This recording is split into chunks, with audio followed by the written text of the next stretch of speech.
आज संपूर्ण देशवासियों को अनंग त्रयोदशी की बहुत बहुत बधाई हो। ये मेरे महादेव की वो त्रयोदशी है। इस त्रयोदशी का मतलब अगर संसार के लोगों को मालूम पड़ जाए, ये केवल साल भर में एक बार आती है। महाराज, वर्ष में केवल एक बार मार्गशीर्ष मास के शुक्ल पक्ष की जो त्रयोदशी होती है, इसको अनंग त्रयोदशी कहते हैं। इस त्रयोदशी का महत्व, जिसके परिवार में पति पत्नी का झगड़ा होता हो, जहां अदालत तक बात पहुंच गई हो, या बेटियां मायके रह रही हो, पति कहीं दूसरी जगह रह रहा हो, या किसी पति का या पत्नी का स्मरण कहीं दूसरी जगह हो, इस अनंग त्रयोदशी का मात्र स्मरण, इस अनंग त्रयोदशी का मात्र पूजन, पूरे साल भर में आप शंकर भगवान की आराधना करते हो, पर इस अनंग त्रयोदशी की आराधना का फल ही दूसरा है, इसका महत्व ही दूसरा है।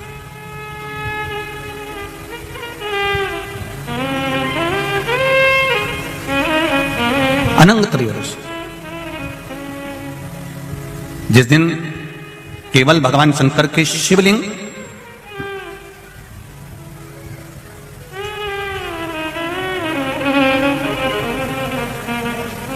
जैसे ये जलाधारी है, माता पार्वती जी का हस्तकमल, ये शिवलिंग रखा हुआ है। ये जलाधारी में से पानी बहने का स्थान, बीच में मोटी सी लाइन जहां अशोक सुंदरी विराज रही है, राइट में गणेश जी, लेफ्ट में कार्तिकेय जी, और गोल जो भाग है वो माता जी का हस्तकमल है। और ये जो शिवलिंग रखा हुआ है, ये शिव का स्वरूप है। जहां पर भगवान शंकर का शिवलिंग रखा हुआ है, उस स्थान पर आज अनंग त्रयोदशी के दिन मात्र जिस पति पत्नी का आपस में बैर चल रहा हो, अदालत में झगड़ा चल रहा हो, विवाद चल रहा हो, आपस में प्रेम समाप्त हो गया हो, एक दूसरे का सम्मान करना भूल गए हो, बात बात में झगड़ा करते हो, जरा जरा सी बात में मन मोटाव हो जाता हो, वो केवल एक कच्चे दूध की मात्र उंगली को भिंगाकर, अगर जहां शिवलिंग रखा हुआ है वहां पर केवल कामदेव रति शिव और पार्वती का नाम लेकर मात्र उस कच्चे दूध की मात्र उंगली ही फेर देते हैं, तो उन पति पत्नी का जिंदगी में कभी विवाद नहीं हो सकता और कभी गलत मार्ग पर वो जा नहीं सकते। ये अनंग त्रयोदशी की महत्वता है, आज की महत्वता। केवल साल भर में एक दिन होता है जिस दिन भगवान अपने साड़ू भाई के साथ पूजाते हैं। केवल साल भर में एक दिन होता है जिस दिन महादेव कामदेव के साथ पूजाते हैं। केवल साल भर में एक दिन होता है अनंग त्रयोदशी का दिन, जिस दिन भगवान शंकर ने कामदेव को भस्म करा था और उसको अनंग कर दिया था।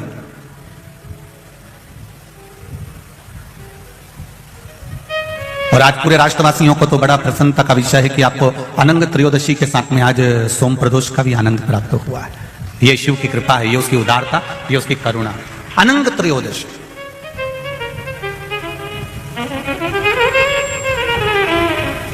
अनंग त्रयोदशी।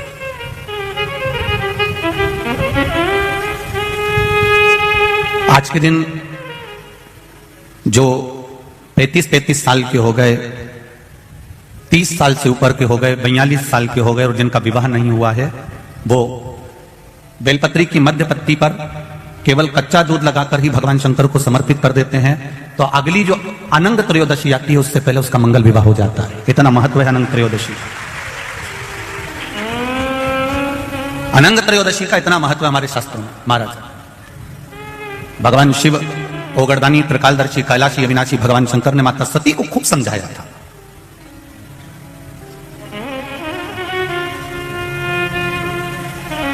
और बारंबार माता सती को समझाया गया कि आप मत जाओ अपने पिता के घर में, पर सती माता नहीं मानी थी और पिता के घर चली गई थी। आखिरी में वो भस्म हो गई थी और शिवजी ने अपने तन पर वो भस्म धारण कर लिया। देवादिदेव महादेव ने वो भस्म अपने शरीर पर धारण कर ली। समय आ गया, भगवान देवादिदेव महादेव नेत्र बंद कर कर अपनी साधना में, अपने तप में, अपने आनंद में, अपने राम नाम में, अपने कृष्ण नाम में डूब गए। अब वो विचलित नहीं हुए। भगवान देवादिदेव महादेव का चित्त केवल राम में, कृष्ण में लग गया। नेत्र बंद है, साधना में लीन है, भगवान की विरल भक्ति में डूबे हुए हैं। उनको कोई मतलब नहीं कि संसार सागर में क्या हो रहा है। अब इसी बीच में जो शंकर भगवान ने भस्म शरीर पर धारण करी थी, और भस्म शरीर पर धारण कर कर देवादिदेव जब चलकर आ रहे थे, उस मार्ग में चलते चलते चलते चलते देवादिदेव महादेव के सम्मुख में जब शिव जी केवल तप साधना करने के लिए बैठने जा रहे थे, तब एक असुर, एक राक्षस जन्म ले चुका था जिसका नाम था तारकासुर।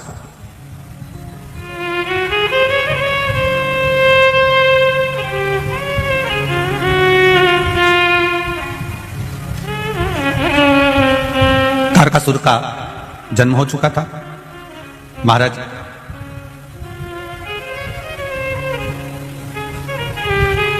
देवताओं से ज्यादा सिद्धि दानवों में होती है।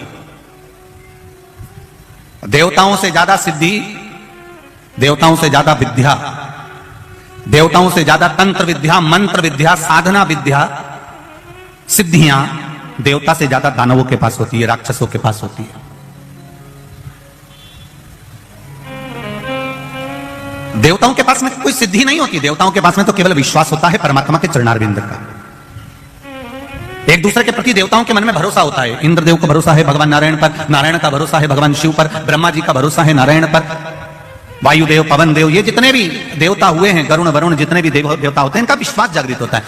देवताओं से ज्यादा सिद्धि दानवों के पास में होती है। उसके बाद भी तुम पूरे पुराणों को उठाकर देख लीजिए, सारे संसार को उठाकर देख लीजिए और जगह जगह जाकर देख लीजिए कि इतनी सिद्धि दानवों के पास में है, इतने मंत्र तंत्र दानवों के पास में है, इतनी सिद्धियां दानवों के पास में है, उसके बाद भी किसी जगह पर दानवों की पूजन नहीं होती है।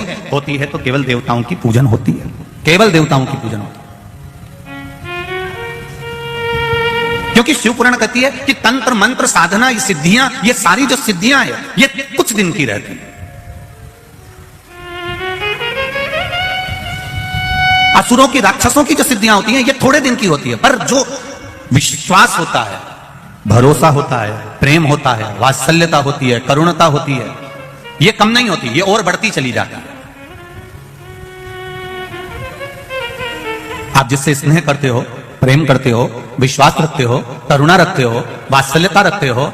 एक माता अपने पुत्र से प्रेम करती है, वात्सल्यता रखती है, करुणता रखती है, विश्वास रखती है, और बेटा कहीं चले जाए तो मां को नहीं दिखता तो बार बार विचार करती है, कहां गया, वो दिख नहीं रहा,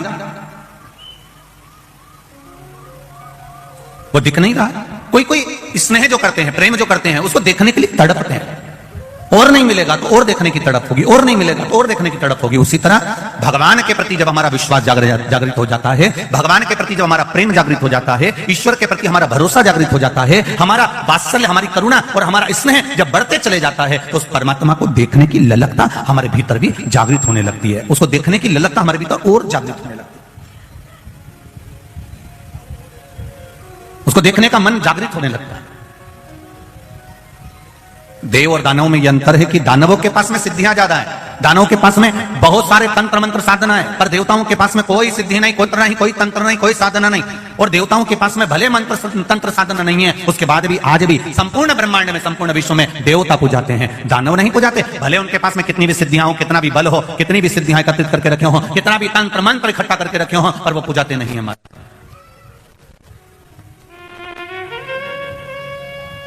तारकासुर केवल असुरों में एक ऐसा था, तारकासुर ने यह विचार कर लिया कि मेरे पास में सिद्धियों की कमी नहीं है, मेरे पास में मंत्र तंत्र की कमी नहीं है, मेरे पास में बहुत सिद्धियां हैं, बहुत मंत्र तंत्र हैं, और यह सिद्धियां मेरे किसी काम की नहीं है। तारकासुर ने विचार कर लिया कि मुझे तो भगवान शंकर का भजन करना है, मुझे शिव भक्ति को धारण करना है, और कुछ भी नहीं चाहिए।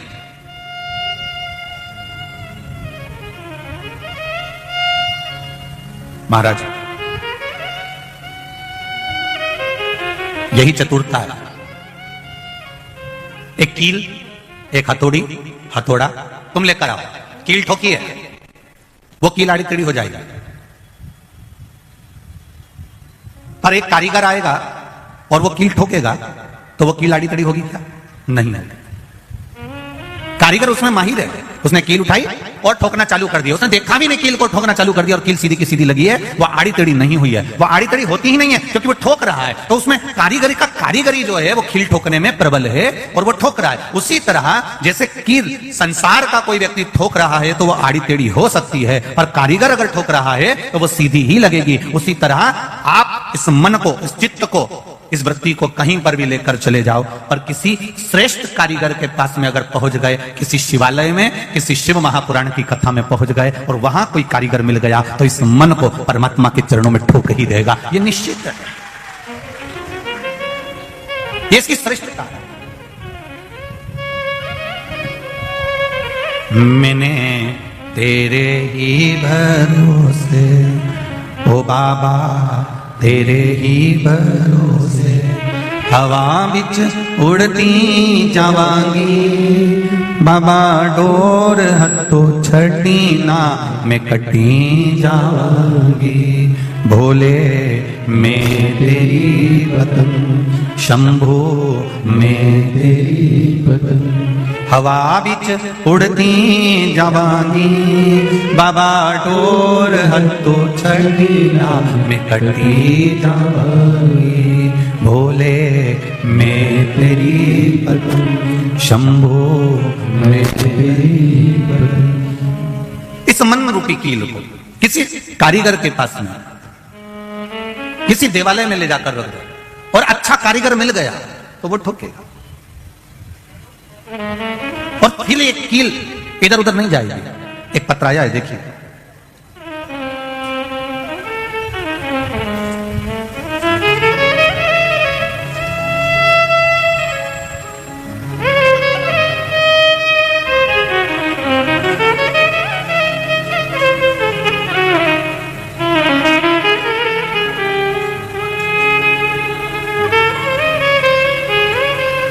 मेरा नाम भावना राजेश पोपट है। मैं मुंबई पालघर से आई हूं।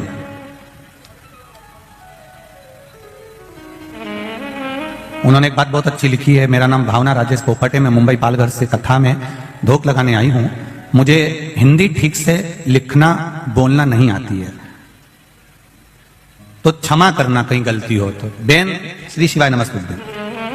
जहां भी बैठी हैं, अगर कहीं बैठी हो तो दोनों हाथ हिला दीजिएगा आपके, जहां कहीं भी बैठे हो दोनों हाथ हिला दीजिएगा। कहीं बैठी हो तो जरूर हाथ हिलाइएगा। मैं बाबा क्या बखान करूं महादेव की कृपा का। मेरी बेटी जो परदेश में कनाडा में रहती है, उसे लेफ्ट साइड चेस्ट में गांठ हो गई थी, जिसे उसे बहुत तकलीफ होने लगी थी। वह अपना हाथ भी ऊपर नीचे नहीं कर पाती थी। तब उसने वहां डॉक्टर को बताया कनाडा में, तो डॉक्टर ने तुरंत ही उसकी जांच करी और जांच करने के बाद कहा तुम्हारे एक गांठ नहीं है, यहां 3-4 गांठ हो गई है। अब वह ज्यादा गंभीर हो गई थी, डॉक्टर ने उसे ऑपरेशन का कह दिया था। तब बेटी ने मुझे यह बात बताई तो मैंने कहा सब तुम शिवजी पर छोड़ दो, दवाई ले, साथ में शंकर भगवान पर एक लोटा जल चढ़ाना प्रारंभ करो। पर जल चढ़ाती तो कहां चढ़ाती,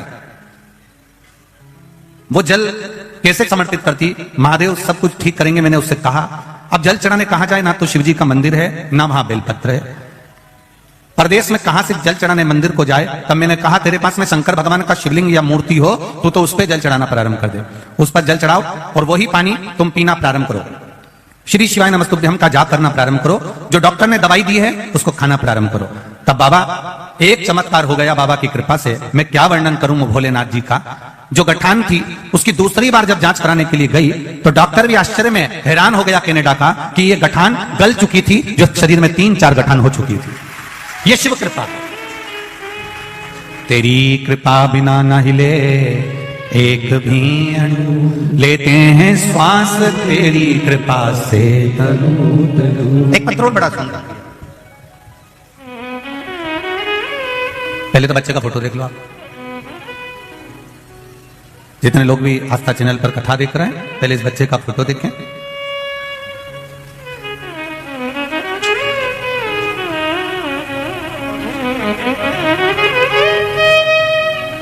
मेरा नाम मंजू बबन पांडे है, मैं औरंगाबाद महाराष्ट्र से आई हूं।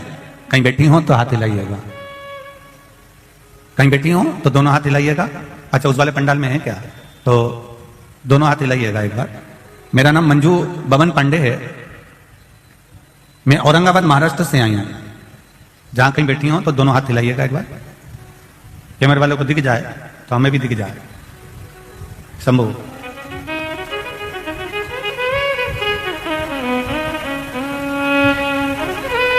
एक लोटा जल टीवी के सामने सुनी हुई कथा का क्या वर्णन करूं गुरुजी। मेरी 5 बेटियां हैं गुरुजी। 3 अप्रैल 2022 को मेरे चौथे नंबर की बेटी सोनोग्राफी करा के आई तो रिपोर्ट नॉर्मल थी गुरुजी। 11 अप्रैल 2022 को उसको दिक्कत शुरू हो गई और डॉक्टर ने उसकी डिलीवरी डेट 14 अप्रैल दी, लेकिन उसको दिक्कत 11 को शुरू हो गई और अपने यहां रामनवमी के यज्ञ में बैठी थी। 4 बजे हम उसे लेकर हॉस्पिटल लेकर गए, उसका ऑपरेशन शुरू किया, लेकिन गुरुजी जब उसके बच्चे को निकाला गया तब बच्चा रोया नहीं, उसके श्वास में तकलीफ हो गई और उसमें कुछ भी ऐसा नहीं था कि वो हिल रहा था। डॉक्टर ने फेफड़ों में दिक्कत बता दी, ऐसा कहा इसको तुरंत दूसरे हॉस्पिटल में ले जाओ। हम एक हॉस्पिटल छोड़कर दूसरे हॉस्पिटल में 6:30 से लेकर 7:30 तक हॉस्पिटल घूमते रहे, पर कोई झेलने को तैयार नहीं था, क्योंकि बच्चा रोया भी नहीं था, श्वास भी नहीं थी। हर तरह से हम परेशान हो गए। तब श्री शिवाय नमस्तुभ्यम का जाप करना प्रारंभ करा। मैंने अपने तीसरे नंबर की बेटी से कहा कि तुम जाओ और शिवजी पर 1 लोटा जल चढ़ाओ और वो जल लाकर तुरंत दो। बेटी ने जल लाकर शंकर भगवान का चढ़ाया हुआ जल लाकर दिया और बाबा की कृपा से, शिव की कृपा से वो जल हाथ में लेकर जब फेरा गया, बाबा की कृपा से बच्चे ने 11:30 पर रोना प्रारंभ करा और बाबा की करुणा ऐसी हुई कि वो बच्चा अब स्वस्थ है। उसका फोटो भी लगाया है गुरुजी, और जिस समय वो हालत गंभीर थी उस समय भी लगाया है। उसकी सारी रिपोर्ट लगा रही हूं उस बच्चे की कि उसके फेफड़े आदि कुछ भी काम नहीं करते थे, यहां तक उसके एक्सरे आदि सब लगाए गए हैं, पूरी रिपोर्टें लगाई गई है। गुरुदेव, ये शिव शंकर का भरोसा और विश्वास है जो आज मेरी गोद में मेरा बाबा का प्रसाद है। ये शिव कृपा। हर हर शिव भक्ति में भगवान शंकर की अविरल भक्ति का जो सुख है, भगवान शिव की अविरल भक्ति का जो आनंद है, वो आनंद कोई साधारण नहीं। बैठिए बहन, जहां कहीं भी आप बैठ जाइए। श्री शिवाय नमस्ते। ये आनंद भक्ति का एक सुख है, विश्वास, भरोसा, दृढ़ता। फिर निवेदन करूंगा, देवों से ज्यादा बल दानवों में है, देवों से ज्यादा सिद्धियां दानवों के पास में हैं, देवों से ज्यादा तंत्र मंत्र साधना दानवों के पास में है। उसके बाद भी पूरे संसार में, पूरे विश्व में कहीं दानव की पूजन नहीं होती। क्यों? क्योंकि हमारी भारत भूमि जो है वो विश्वास, श्रद्धा और भरोसे के साथ जीती है। हम जितना प्रेम, वात्सल्य, करुणता परमात्मा के चरणों में रखते हैं, उतना सुख हमारे जीवन में हम प्राप्त कर लेते हैं, उतना सुख हम प्राप्त करते। शंभु शरणे पड़ी मांगू घड़ी रे, दुख काटू दया करीने दर्शन आपो, दया करीने दर्शन आपो। परमात्मा की अविरल भक्ति को प्राप्त करने का सुख है श्री महापुराण की कथा। चाबी भूल जाओगे यहां पर तो घर से वापिस आना पड़ेगा। एक बात बहुत ध्यान लगाकर सुनना, चाबी की याद कब आती है? जब घर पर, जम के बोलो जरा, पहुंच गए। चश्मा भूल गए, चश्मे की याद कब आती है? जब कुछ पढ़ते समय।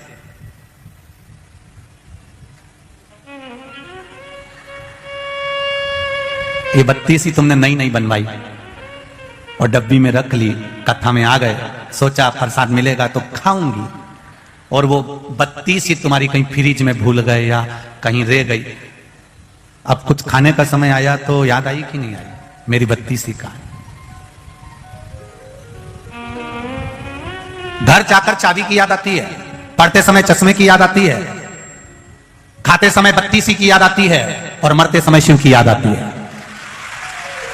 अंतिम बिंदु होता है जब एक्सीडेंट हो गया, ऑपरेशन की समय आ गया, बीपी शुगर गड़बड़ हो गए, कुछ काम बिगड़ गया, तब पंडित जी को फोन लगाया, महाराज जी महामृत्युंजय का जाप बिठा दो, मेरी बहू की तबीयत ठीक नहीं है। पंडित जी मेरे बेटे का एक्सीडेंट हो गया, महामृत्युंजय का जाप बिठा दो। पंडित जी ऐसा हो गया, महामृत्युंजय का जाप बिठा दो। अब कोई भी ये नहीं कह रहा कि कनक धारा का पाठ बिठा दो, श्री सूक्त या पुरुष सूक्त का पाठ बिठा दो। कनक धारा का पाठ, श्री सूक्त, पुरुष सूक्त का पाठ कब याद आता है? जब दिवाली आती है, जब कोई शुक्रवार का दिन आता है, कभी लक्ष्मी को प्राप्त करने का दिन आता है। पर जब मृत्यु की घड़ी आती है, मौत की घड़ी आती है, जब उलझनों में मनुष्य उलझ जाता है, जब कहीं ऐसी विषम परिस्थिति में मनुष्य फंस जाता है, उस जगह पर कोई याद नहीं आता, तब मेरा महामृत्युंजय याद आता है, मेरा महादेव याद आता है। क्योंकि अंतिम क्षण में वो सम्मुख में होना चाहिए, अंतिम क्षण में वो सामने होना चाहिए। और अंत समय प्रभु, सब बोलो जरा, जम के बोलो, आना वचन दिया तो निभाना पड़ेगा, आए ना आए प्रभु कुटुंब कबीरा, अंत समय प्रभु आना पड़ेगा, वचन दिया तो निभाना पड़ेगा। भगवान अंत समय में तुझे आना ही है, अंत समय में दर्शन देना ही है, ये निश्चित है। तो अंतिम बिंदु में जब परमात्मा याद आएगा, घर गए चाबी याद आई, पढ़ते समय चश्मा याद आया, खाते समय बत्ती सी याद आई, और मरते समय शिव याद आया कि कोई महामृत्युंजय का पाठ बिठा दो, मेरा यहाँ ये तकलीफ आई है, महामृत्युंजय का अनुष्ठान करा दो। शिव को याद कब करा गया? जब अंतिम घड़ी आई, अंतिम क्षण आया, अंतिम पल आया।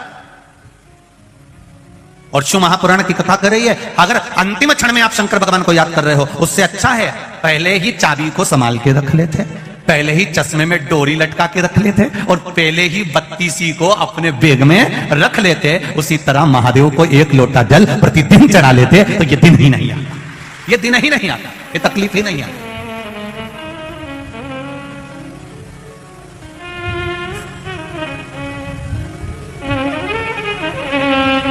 तारकासुर प्रकट हो गया, तारकासुर को लगा, तारकासुर को यह ज्ञात हुआ कि मुझ में बल बहुत है, मैं सब कुछ कर सकता हूं, मेरी सामर्थ्यता बहुत कुछ करने की।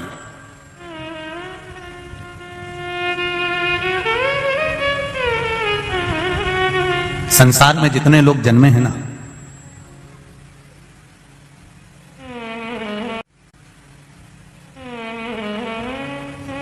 संसार में जितने लोगों का जन्म हुआ है ना, कोई साधारण नहीं,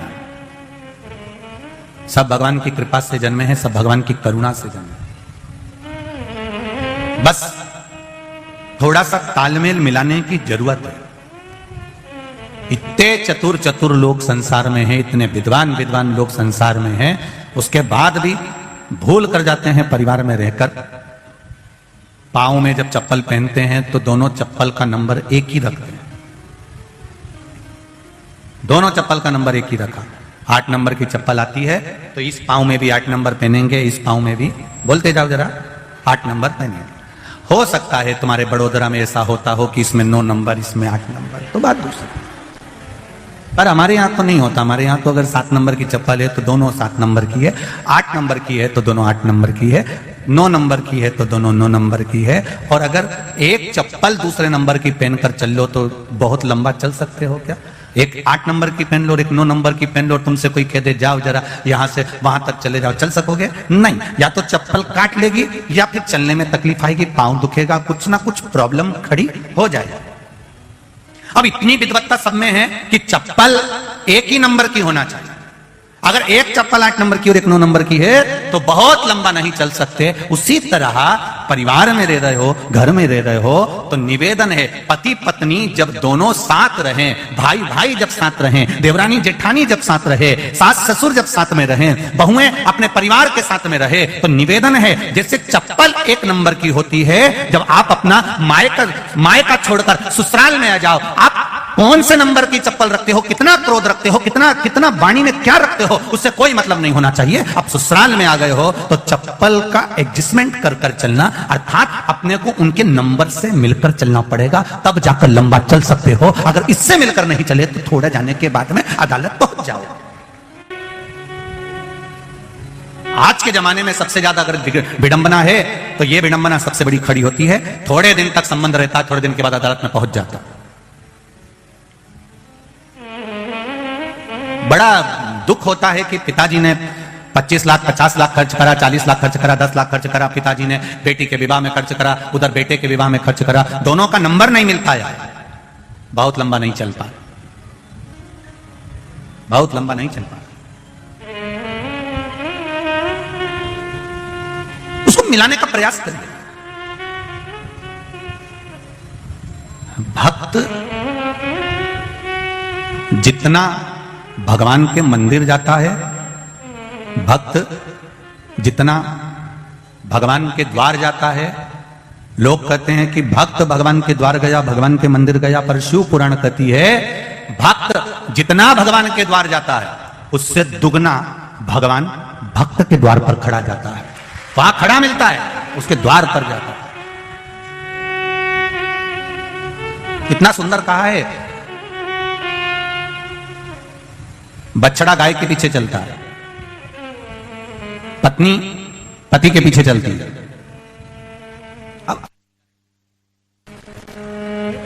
अभी का तो हम नहीं कह सकते, पर पहले का नियम था।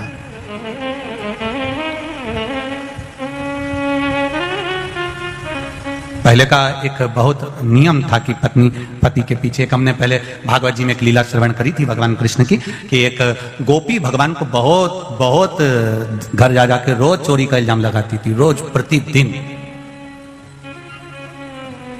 रोज चोरी का इल्जाम लगाए। यशोदा जी ने भी कह दिया, जिस दिन तुम मेरे लाला को पकड़ कर बता दोगी ना, उस दिन गारंटी है मेरी, मेरा बेटा चोर नहीं हो सकता।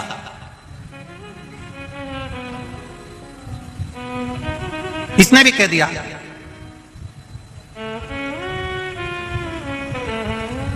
अगर मैंने भी तेरे बेटे को, तेरी औलाद को अगर पकड़ कर नहीं बताया तो मेरा नाम भी कमला बई नहीं। अब जो भी उसका नाम होगा उस समय पर मेरा नाम भी ये नहीं। अब इतनी शर्त लगा के चली गई।